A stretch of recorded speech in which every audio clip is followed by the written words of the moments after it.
नमस्कार मेरे प्यारे विद्यार्थियों, आप सबकी हिस्ट्री फैक्ट फाइल लेकर एक बार मैं फिर से हाजिर हूं।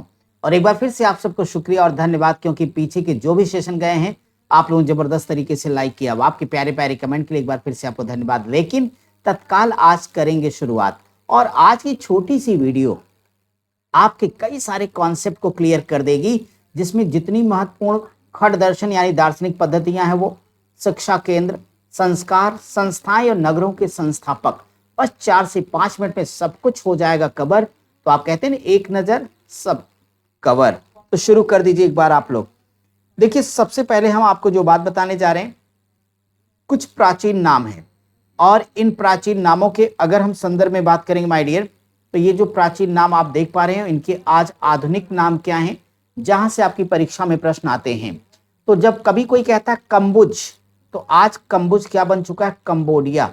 चंपा, चंपा आज वो क्या है? वियतनाम है।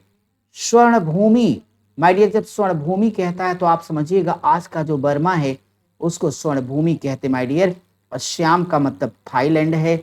मलाया आज मलेशिया है। वहीं पे वरुण द्वीप अगर मिले तो आप समझ जाना बोर्नियो की बात हो रही है। यवद्वीप की बात करेगा तो वो जावा की बातें करेगा। तो माय डियर, आपको बता दूं, जितने बहुत खास खास पॉइंट है उन पर हम आपके साथ डिस्कस कर रहे हैं। अब देखिए, अर्थशास्त्र आप सब लोग जानते हैं, जब मैं अर्थशास्त्र की बातें करता हूं तो आपके ध्यान में आचार्य कौटिल्य आ जाते हैं, जो कि चंद्रगुप्त के गुरु और प्रधानमंत्री थे माय डियर। अर्थशास्त्र में वैसे दास के 9 प्रकारों की चर्चा, लेकिन मैं आपको उन 5 प्रकारों को बताने जा रहा हूं जहां से आपकी परीक्षा में बार बार क्वेश्चन पूछे जाते हैं। आचार्य कौटिल्य ने एक दास बताया, उदरदास। उदरदास का मतलब होता है जो अपना पेट पालने के लिए दास बन जाए, खाने के लिए बन जाए वो दास, उसे कहते हैं उदरदास। आत्मविक्रयी, आत्मविक्रयी का मतलब है किसी विशेष परिस्थिति में खुद को बेच करके अगर कोई व्यक्ति दासता को ग्रहण करेगा तो कौटिल्य ने उसको आत्मविक्रयी कहा हुआ है। आत्माधाता, आत्माधाता स्वयं को दास के रूप में धनी व्यक्ति के पास अगर कोई गिरवी रख देता है, बंधक बन जाता है, तो वो आत्मधाता प्रकार का दास कहलाता है।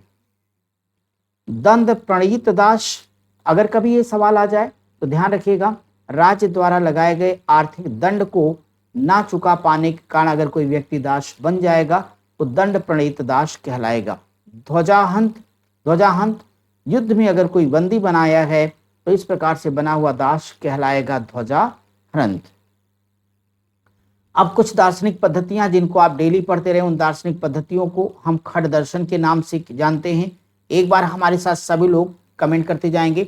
सांख्य दर्शन के प्रवर्तक महर्षि कपिल, न्याय दर्शन के गौतम, पूर्व मीमांसा के जैमिनी, योग दर्शन के पतंजलि, वैशेषिक दर्शन के कणाद हैं, उत्तर मीमांसा के वादरायण हैं। माय डियर, आप समझ गए ना, इनका सबका मेरे पास ट्रिक है, लेकिन जानबूझ के ट्रिक नहीं बता रहा हूं। पहले कॉन्सेप्ट, रियल तथ्य आपके पास पहुंचे, और फिर हम 4-5 वीडियो में बहुत अच्छे से सारा का सारा हिस्ट्री का ट्रिक आपको बता देंगे, जिनकी आपको जरूरत है। पहले कॉन्सेप्ट क्लियर रखिए, ठीक है। चलिए जी, एक बार अब देखिएगा अगला पॉइंट। कुछ महत्वपूर्ण मत और उनसे संबंधित जो दार्शनिक हैं उनको आप देख लें। अगर हम उनकी बात करेंगे तो यहाँ पे आपको अद्वैतवाद मिला। अद्वैतवाद के कौन है? तो आचार्य शंकराचार्य जी हो जाएंगे, आदिगुरु शंकराचार्य। विशिष्टाद्वैतवाद किसका है? तो रामानुजाचार्य का। और द्वैतवाद किसका? माधवाचार्य का। द्वैतवाद जिसे भेदा भेदवाद भी कहते हैं, ये निम्बकाचार्य का है। शुद्धाद्वैतवाद किसका जी? वल्लभाचार्य का है। अचिंत्य भेदा भेद यानी चैतन्य महाप्रभु का है। चैतन्य महाप्रभु किस राज्य के थे? आप लोग कमेंट बॉक्स में इनके राज्य को जरूर बताइएगा हमको। मेरे साथियों, अब प्राचीन भारत के शिक्षा के जो महत्वपूर्ण केंद्र जरा उनको देख लीजिएगा। तक्षशिला विश्वविद्यालय आपने सुना। अगर इसकी वर्तमान लोकेशन की बात करूंगा कि रावलपिंडी जो कि पाकिस्तान में है। नालंदा विश्वविद्यालय जिसकी स्थापना कुमार गुप्त के द्वारा की गई, ये नालंदा बिहार में माय डियर।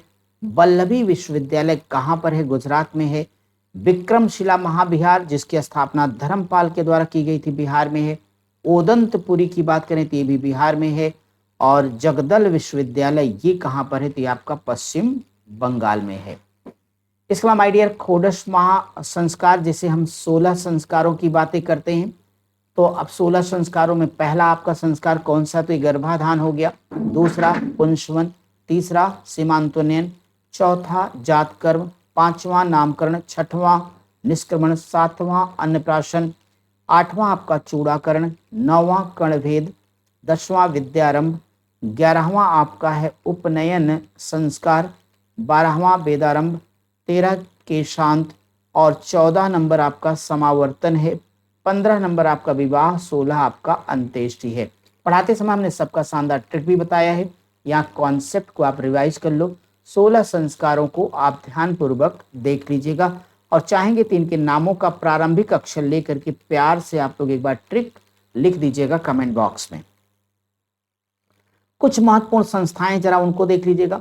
जो हमारे यहाँ आश्रम की व्यवस्था है, तो हमारे यहाँ 4 आश्रम माने गए हैं। एक आपका ब्रह्मचर्य, गृहस्थ, वानप्रस्थ और चौथा कौन सा, संन्यास है। और इन चारों आश्रमों का उल्लेख सबसे पहले आपको कहाँ पर मिलेगा, तो आपको अक्सर जाबालोपनिषद में मिलता है। हमारे यहाँ पुरुषार्थों की बात की जाती है, तो उनका क्रम भी यही, सबसे पहले धर्म, अर्थ, काम और मोक्ष, 4 पुरुषार्थ हैं। 3 ऋणों के बारे में आपने बहुत सुना, बार बार सवाल आते हैं, तो 3 ऋण कौन से हैं?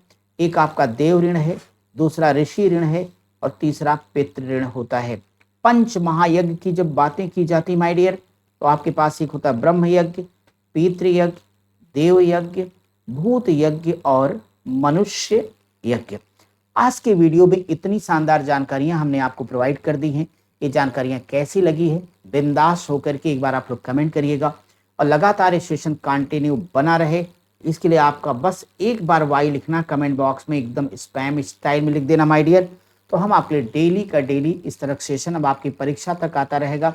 इतिहास के कोने कोने से ढूंढ ढूंढ कर एक एक इम्पॉर्टेंट बात जो आपको भूल जाती है, जो आपको सिलेक्शन से बाहर करती है, उसको कंप्लीट करेंगे।